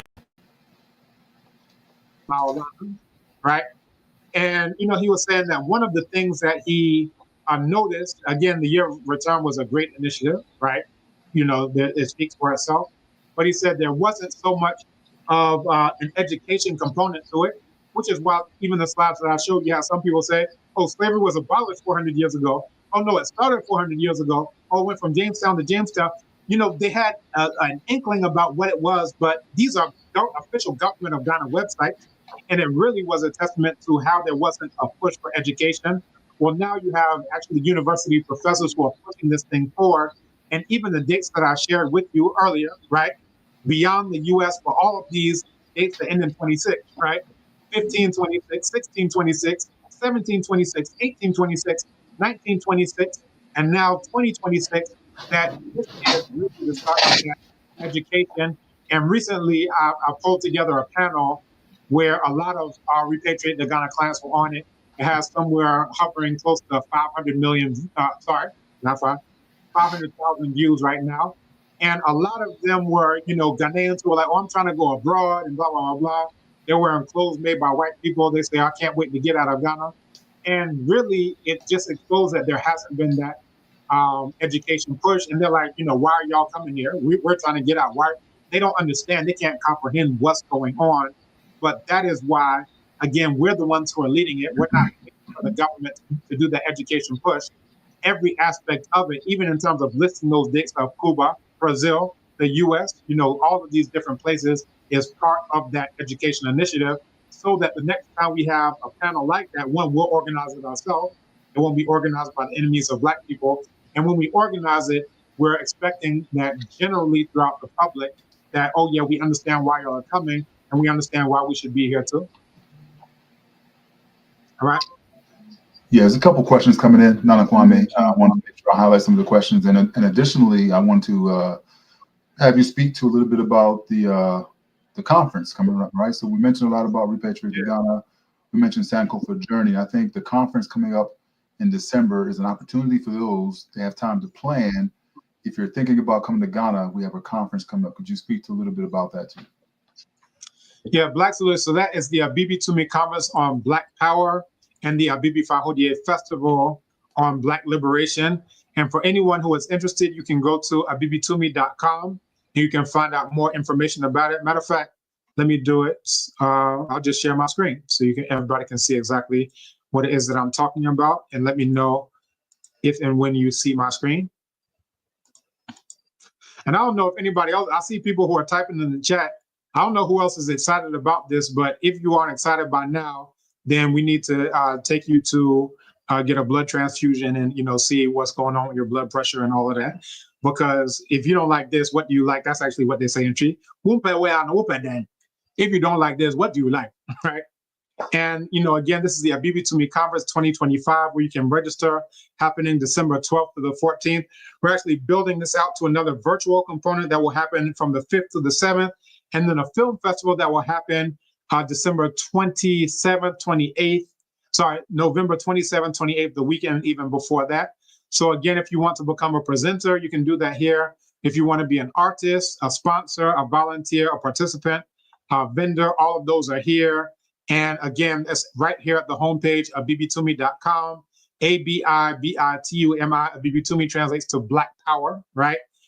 It's monumental that we're talking about Black Power in a language other than the languages of our enemies.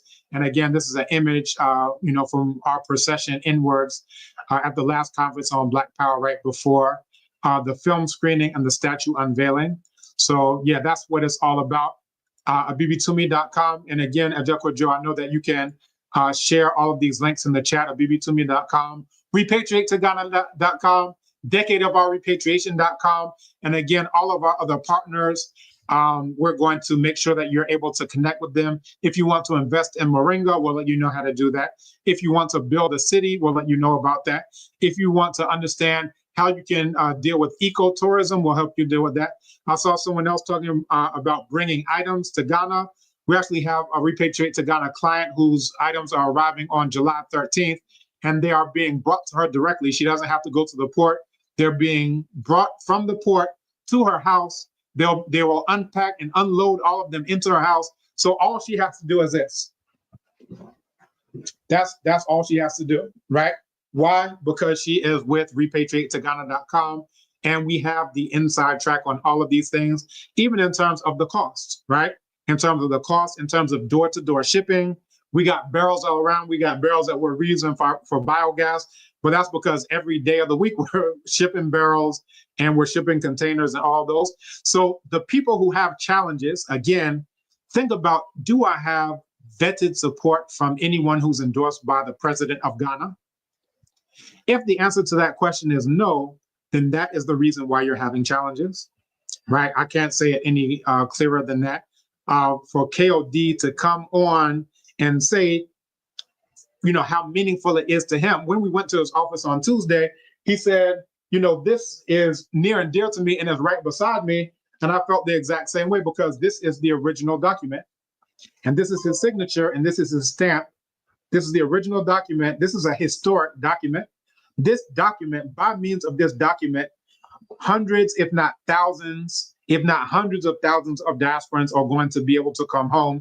Why? Because the government of Ghana, the office of the president has said so. So he has our proposal right beside his desk. We have his endorsement right beside our desk. And with this partnership, everybody's online saying continental Africans don't like diasporan Africans. Well, what's this? Everybody's online saying diasporan Africans don't like continental Africans. Well, what's this? The problem is we're only asking stupid people.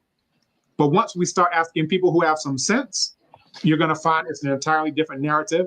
Why? Because we're not on cesspool media. We're running our own media, such as Abibitumi.com. So definitely, again, if you are excited about this, go to the hospital. Well, don't go to the hospital, please. No, we want you to survive. Go to a traditional herbalist. And we'll make sure that you're able to get something for your blood pressure, because definitely your blood pressure is too low. Nana Kwame, Mepacho. Yes. So we had Brother Calvin. He just left off. I saw him. I tried to get him on and have him talk, but he dropped off again. Okay. So when I see him again, I'll bring him on. But Bring him on.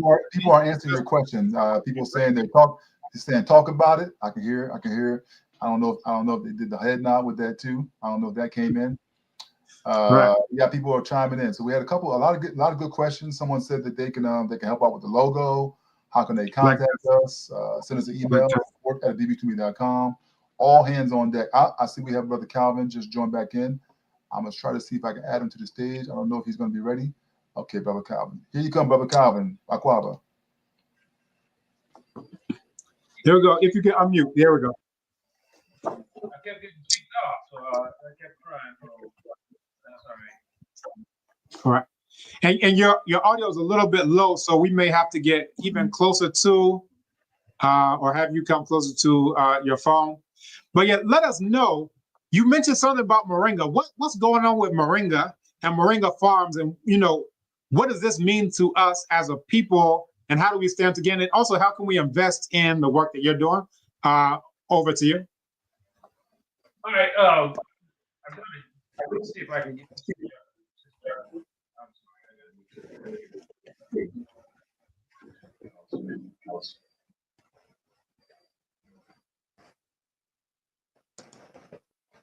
I think that's his connection. I really hope he's able to stabilize that connection. The presentation that he gave, well, that was in person on Tuesday. The presentation he gave, everybody was just like, tell us more about moringa. All right, yes. As far as moringa, I'm sure everybody know about the health benefits, but it's growing by leaps and bounds. And right now, it's a $9 billion worldwide business, and that's the key thing. But not only about the monetary, but as more people get educated in moringa, then it can help us all. Like I eat and drink it every day, and I'm probably one of the oldest people in this group, and I feel like I done lost 20 years since I moved here. But financially, I think Moringa can transform Ghana financially. You know, once other large stakeholders get on board, because you got to get organic certification, and that's the key.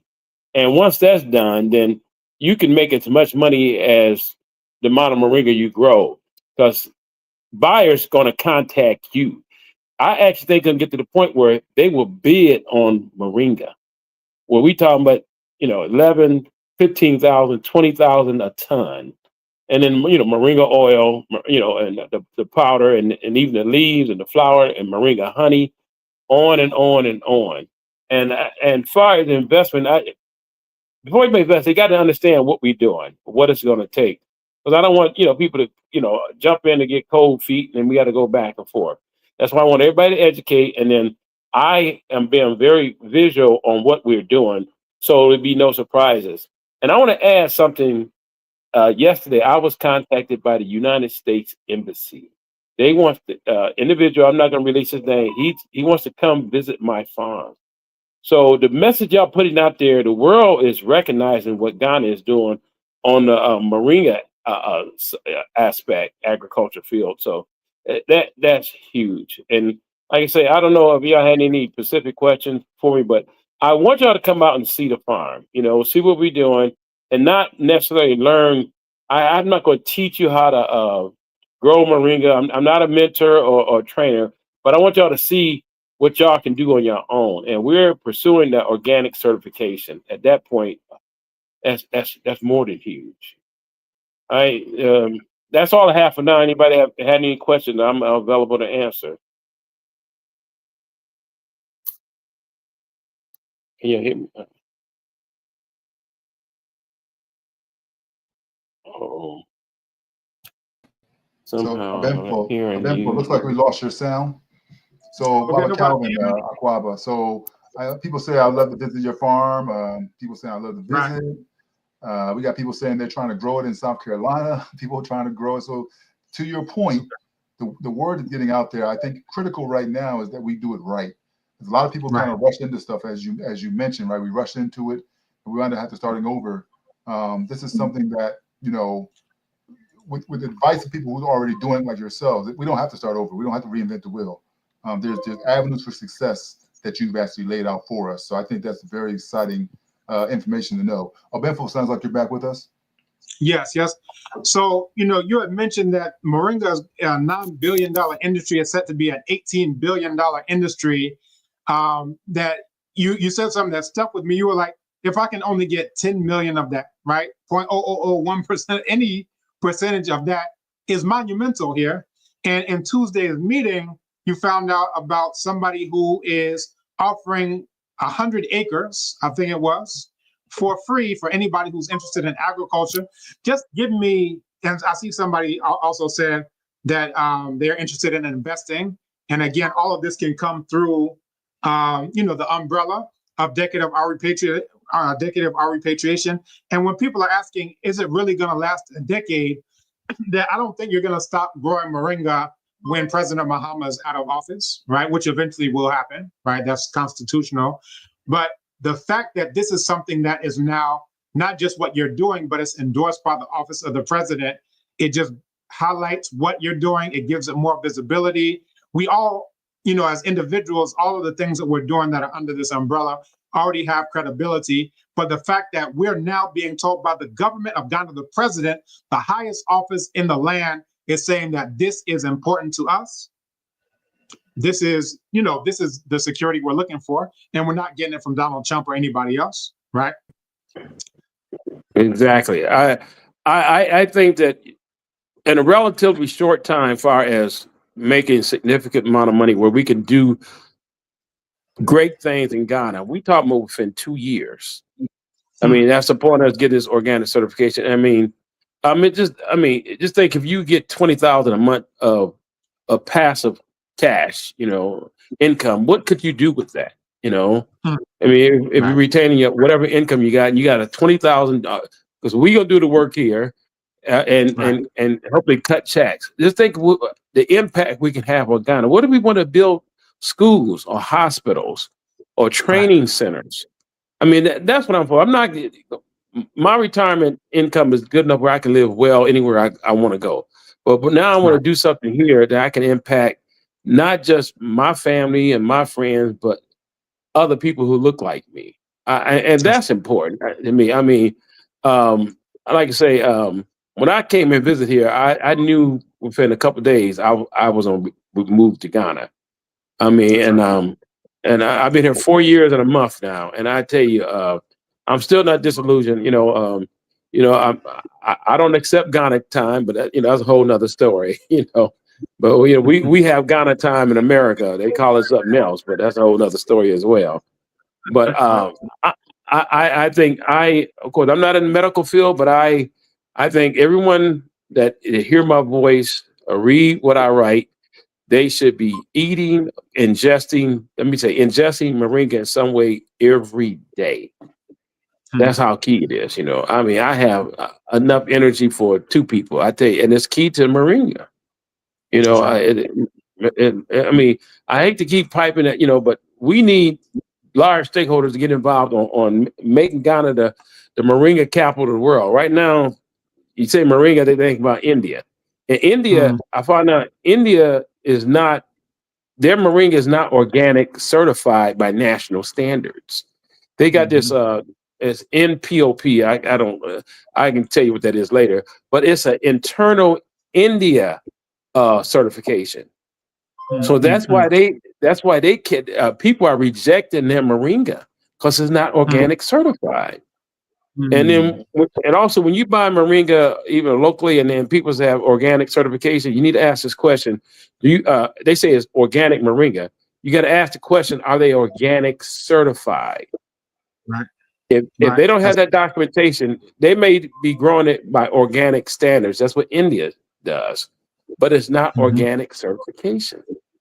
And that's a key where people will bid on our moringa once we get that certification.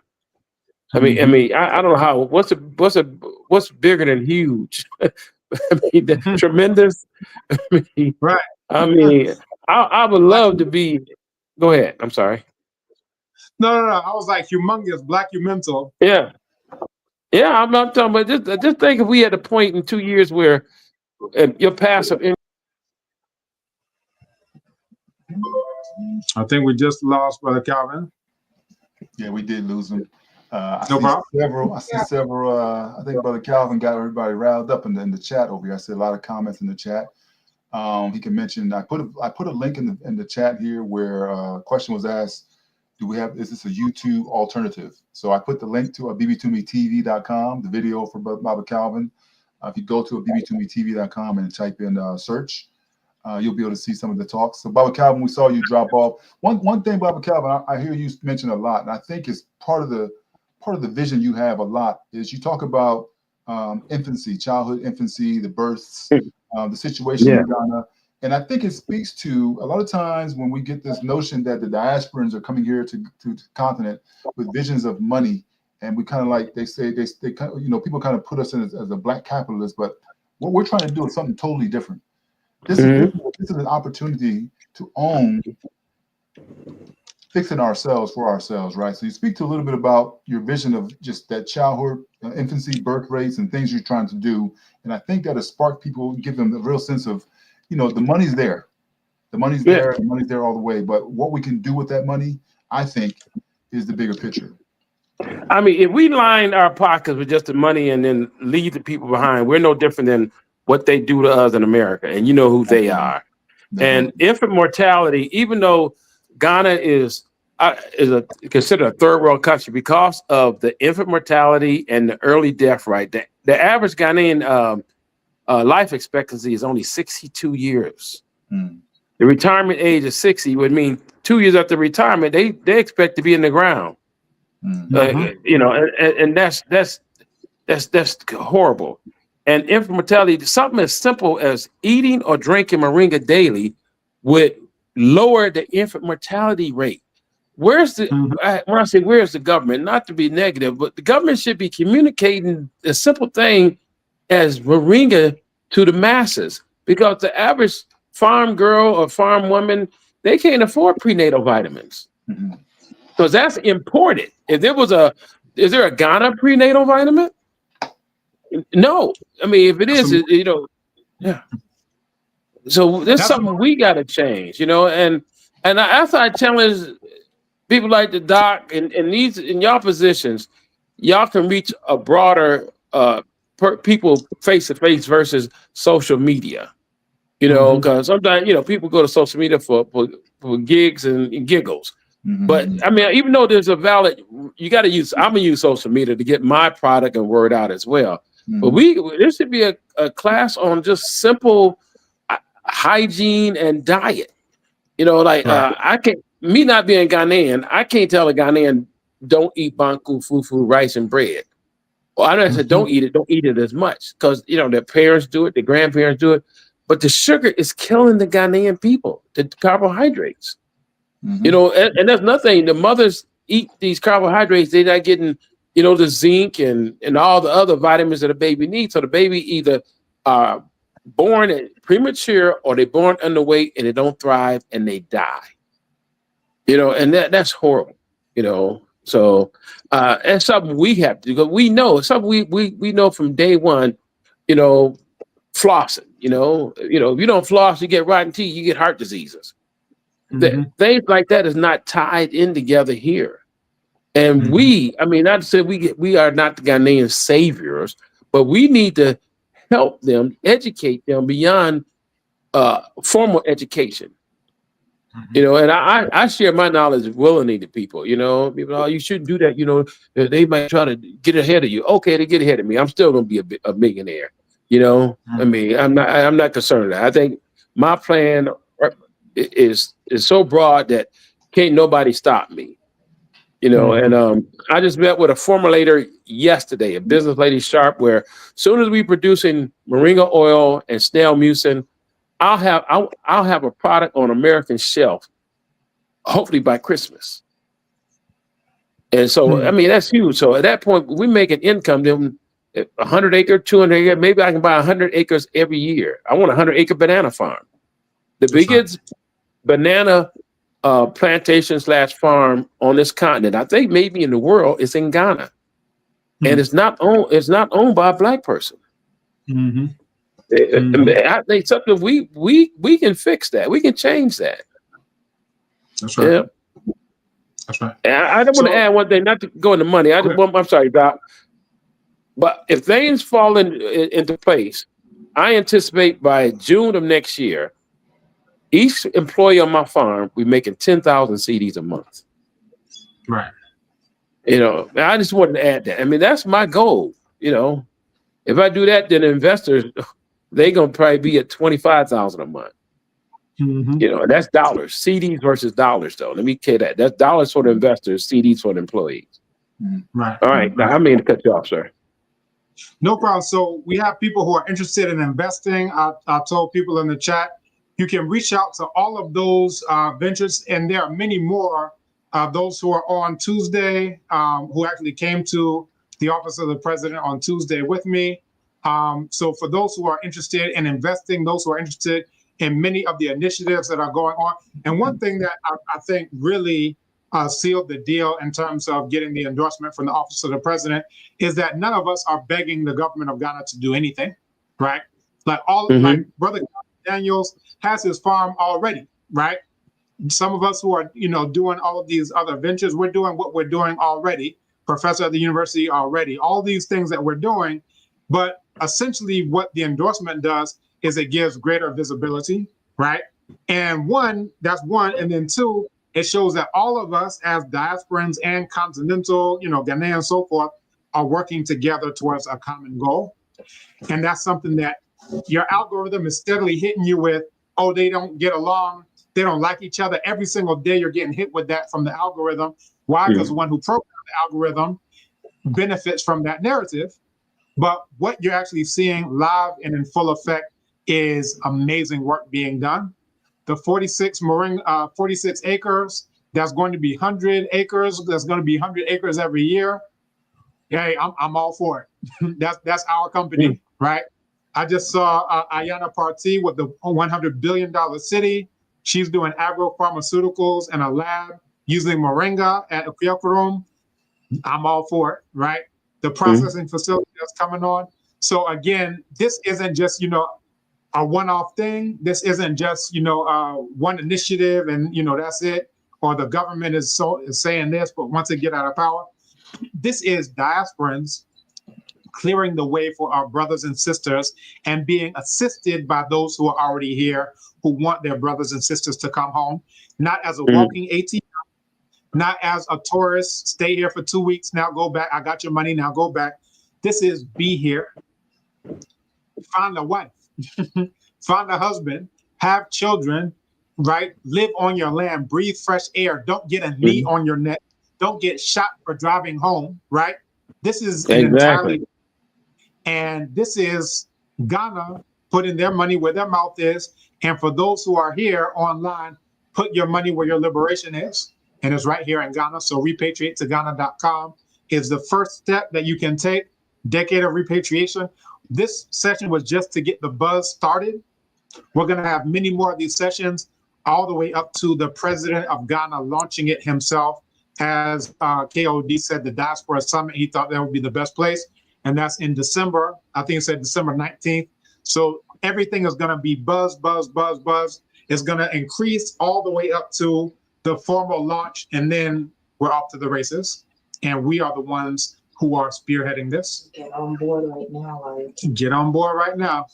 And don't forget, Burkina is part of this too. It's not left out. And Burkina is part of this too, but we're going to hold off on that as well. We've been in talks also with the ambassador for Burkina Faso, and we have a delegation. We have a lot of things that are going to be going on. So just stay connected. Go to decadeofrepatriation.com. Go to repatriatetoghana.com. Contact us through the contact form there, and we will definitely reach back out to you. There's a chat there that's live on the bottom of the site as well. We will reach back out to you, and yeah, you'll find out more about all the initiatives that are under this wider umbrella, right? And nobody's under anybody. We're all doing blacktastic work. Well, they say, a rising tide raises all boats. We're all raising up so that our land can be, once again, the superpower it needs to be for us worldwide. All right. Outstanding. Hey, Doc, All right. just one more thing. We discussed about maybe having some agriculture students to come out here with you or just as a visit, just to, you know, see what we're doing. So they may have ideas, so they don't get disillusioned on agriculture as well, you know. So we need to plan that as well, you know. July. We're looking at that happening in July. So we did discuss that. I actually mentioned that when you dropped off, that's one of the major things that we want to do. Because what that does, you know, some of you may have seen that the panel where it's repatriated Ghanaians, you know, there is Ghanaian students who actually ended up teaching at a class 2 weeks after that. All of those were students of one of my former students at NAFTI. But all of them were like, oh, I can't wait to get out of Ghana. If I could get out of Ghana, I would leave right now. Going to your farm is going to make them say, what in the world was I thinking? Let me go plant some moringa trees. Let me invest. Let me do something. You see what I'm saying? So we're going to make that happen, because what we do when we repatriate is that we inspire by showing people possibilities and vice versa. So, you know, this is a beautiful thing that's going on right now. We'll make that happen. We can repeat again, right. Different sites. So again, what we'll do is, let me share again the different sites that we have for people to connect. If you want to connect with Brother Calvin Daniels as well, we are going to just show everybody repatriatetoghana.com, Decade of Our Repatriation.com. So this is the umbrella. And what we'll be doing is we'll be getting the logo of Brother Calvin Daniels, our company. I'm part of it as well. Decade of Our Repatriation, repatriatetoghana.com. Again, hit the contact form there. R2GH is a short URL. It'll take you to the same site, repatriatetoghana.com. And again, this is us just getting the word out about the Decade of Our Repatriation and what a Black powerful decade it will be. All right.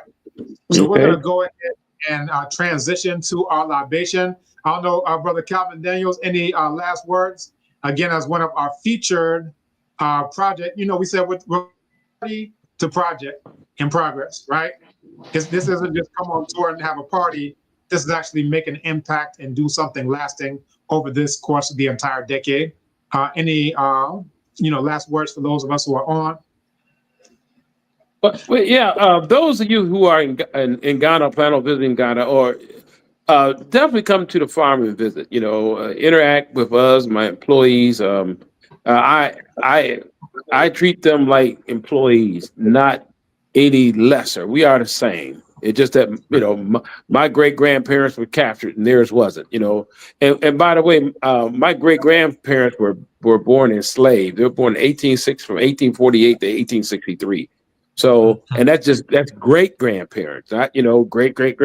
So we culturally we're different, but we're the same people DNA wise. I'm 96% West African per DNA. So, I mean, that's high for African American, I know. But I want people to come out, even if you don't invest, come out and see what we're doing. So maybe you can do your 46-acre moringa farm, But my mode is to dominate the industry. I mean, if I'm gonna do moringa, why not 5 years have 1,000 acres of moringa? Well, everybody in the world, they want organic moringa, they're gonna call Ghana. So like I say, if you have any questions, my contact information, Doc, give my contact information. I got a website, I got commercials, I got snail slime commercial. We're working on a couple of moringa commercials. I mean, that's huge, and there's really a lot of response. I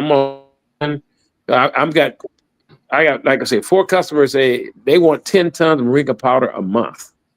Potential customers, So, and that's huge, and that's only, 4 customers, and I got 2 in South Korea and 1 in Japan need a ton of moringa oil.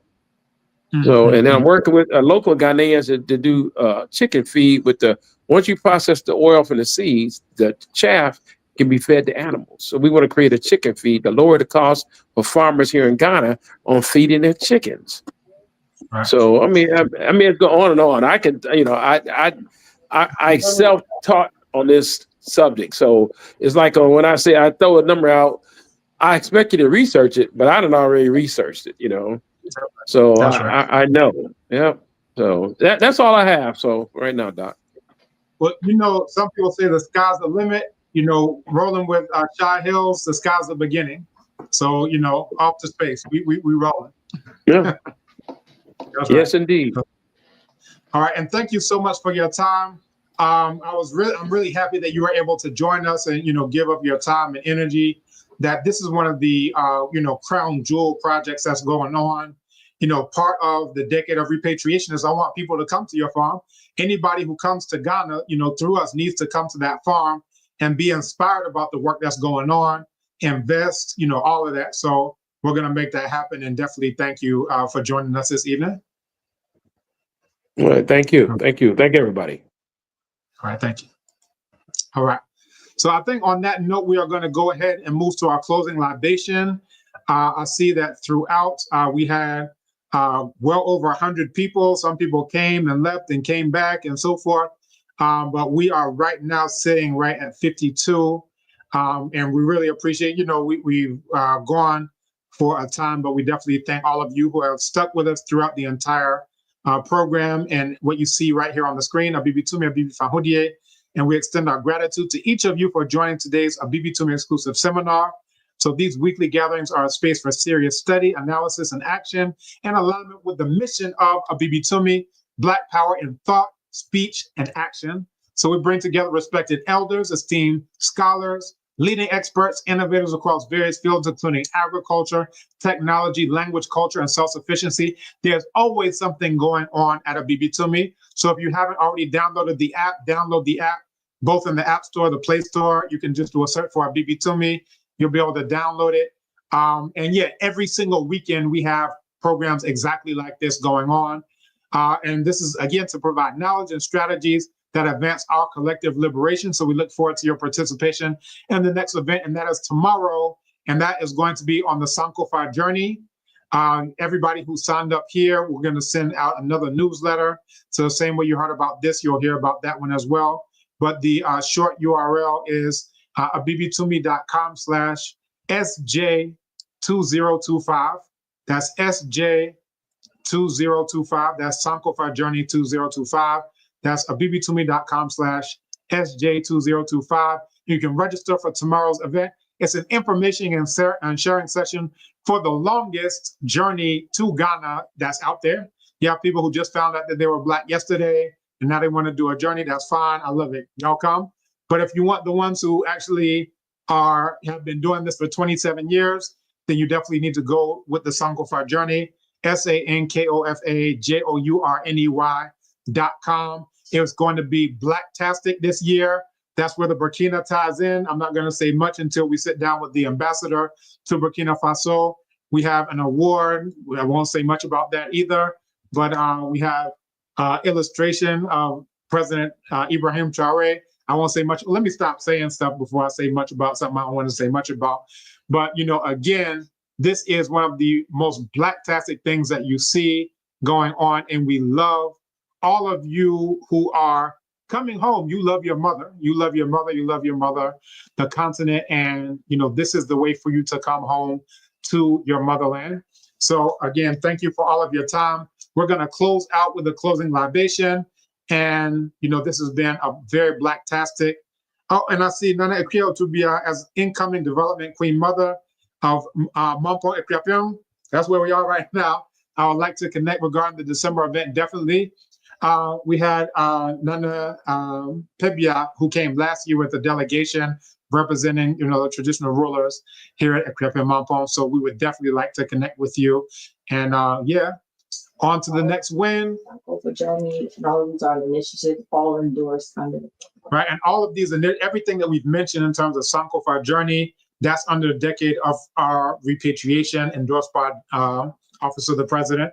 The conference, the Abibitumi Conference for Black Power, again, that's under Decade of Our Repatriation. The Abibi Fahodie Festival is under Decade of Our Repatriation. So if you want security, people are like, oh, you know, these people are telling me come to Ghana. How do I know they're legit? This is how you know they're legit, because if they don't have a letter from the Office of the President, and you know who did it first. If they come after me, then that's another thing. But if they are not endorsed by the Decade of Our Repatriation Office of the President, then you need to say, all right, let me find out what's actually going on. But yeah, I won't continue much further on that point. I'll go straight into our libation. And again, we look forward to you joining us tomorrow. The link is already in the chat. And this is, you know, the theme for this year's Abibitumi Conference on Black Power. It's coming up this December, is what Black Power is. Demonstration over conversation. I want you to think about that. Demonstration over conversation. This isn't getting out and giving lectures about, oh, one day we need to repatriate, oh, one day we need to have Black Power. This is all of those projects like what you heard today who are already doing Black Power in action. So if you're very serious about it, then, you know, this is where you put your money where your liberation is. So Abibitumi, Abibi Fahodie, with the permission of our incoming Nana Nkosahima of Ekwiapion Mampo, I would like to go ahead and pour libation. Who wants to email you? All right, email, let's give you support@repatriatetogana.com. All right, Blacktastic. Ago. Amen. Ago. Amen. Ago. Amen. Otum for already yoko bonchere bonkwa and chere usi no ma onsi. Yeah. Asasi ampani na ma asasi odumu samagene de me fedie. Yeah. Abosu ya so bodo so ti yintimi mo mu ba ko ba ko na so na so ye fere ba ko de from ni na. Na na bro ko da. Na ndam ti adima. Asi oje bi asi bo ko asejefo. Mu ina afre ti fi ho apia to e mu ina mamra mi jonsi. Na ne de ene se your friends, senior phone, some for going phone, some for son phone, some for a city phone, some for your phone, some for a general phone, some for break phone, some for clear phone, some for Moina Mumra Yananum, more you don't call Quatom, Moina Moka and Suka Siasi, Moina Moua Amanone, Moina Mumra Mekayam, that I say you didn't say Mopes Mobet, Mosusum, Mohun Kamo, I want to retrieve Mumra. Afe sa mfedu a eba no e ka se mo nsambra fie mo nsambra e sa te fie de fie na mo nyina mo mra mo ka ye ho na afi de ye ba abibima ha no ye so ha mo kra mo monal sika ma no wo ba biasa Yeah. My name fra. My sonsi. Yeah. My kotingu. Yeah. My bonibia si ekwamu. Yeah. My nibia si ekwamu. As I say, the person the uncle chan chrono. Now also no chedu. Yeah. Who person go young so na go so. Yeah. You are two of na kasenetum. Yeah. And see the bonophobia canon corner before our person was about Mahano or more jadie. Yeah. Open Barakura, my ye. Yeah. Or just send out to point out and then top of point out so Modarma. Yeah. Monsieur and I, say hi. Yeah. Monsieur Miami, a pie Modarma. Monsieur and Cosette. Cosette. Yeah. Cosette. Yeah. All right. So on behalf of the Decade of Our Repatriation, again, I want to thank all of you for being your Black powerful selves. I want all of you to come home if you are already home. I want all of us to come together, those of us who are already here. This is an umbrella for all of us. Any initiative, any project that is legit, that's doing the work to bring our people home, to help us invest, to help us grow our roots and spread our wings. We want you to let the entire world know about it, because again, this is a project, this is an initiative, this is an ecosystem for all of us, Decade of Our Repatriation. So in conclusion, Madam Wase, Abibitumi, Abibifahudie. Abibitumi, Abibifahudie. Decade of Our Repatriation. Decade of Our Repatriation. Decade of Our Repatriation. Abibitumi, Abibifahudie.